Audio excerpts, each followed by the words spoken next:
Muna mga kaigsunan, kung mingon tag paghigugma sa Dios, unsa ang gugma nga gipangita sa Dios nato? Well, kung mingon tag gugma, kabalo man kita mo higugma ba?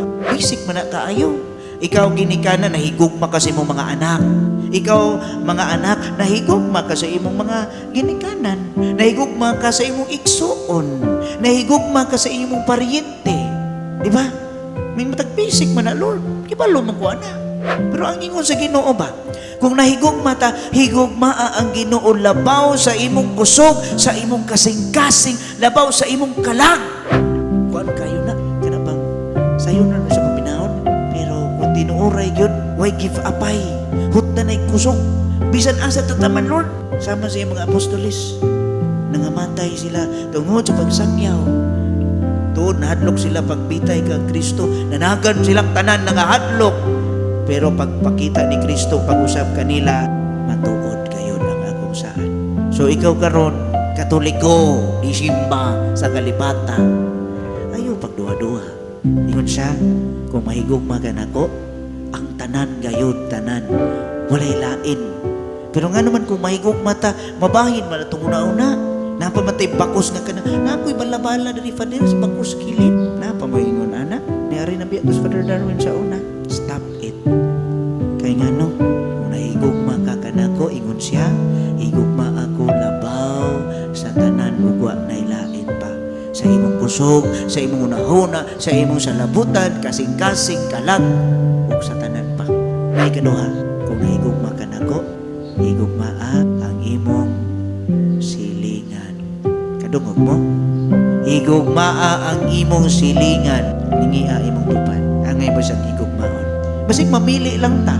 Mahigugma lang ta sa mga taong nindot sa higugmaon. Pero katong mga taong, sus, sabot lang, porbuyak. Di ko ganahan anak niya. Pero gawin og rosaryuhan. Sa mukha ko anak niya. Paita na, no? Naataan ng kinaiyaha usahay. Dili lang ni sa inyo, sa ako, apil ka. Tanan ta, walay pili. Pero ang kasing-kasing ni mo, kagahi, mangyod kaayo. Ganun sa paman mo mag-usap. Time will heal. Kung mamamatay na ka, time will heal. Ha? Di takatakan sa panahon. Higugmaa ang imong isig katao. Di lang dyan, Lord. Ay, lisod. Lisod. Ingon ang Ginoo, lisod bitaw. Lisod ang dalan.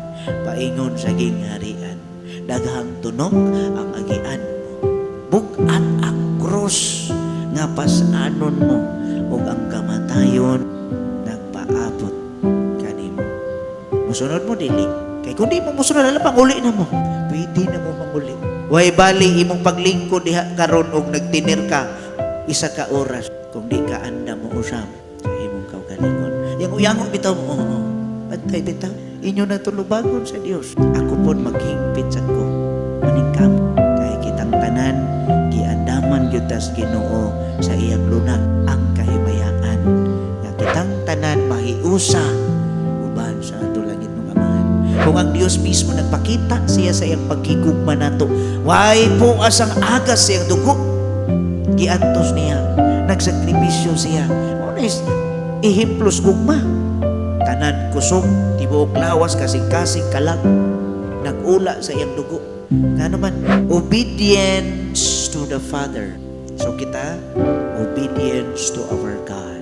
Kaya ito tayo mga igsuon, kining pulong nga itong nadungo, hait kayo, kaya ang pulong sa Diyos, buhi man. Ginauto ta dili kita kantong Katoliko, nga paglayat niya, paisog-isog, pero pag-abot sa tinuod nga pagsulay, mausap, liguna ang imong pagtuo. Himpita ang imong pagsalig sa Dios.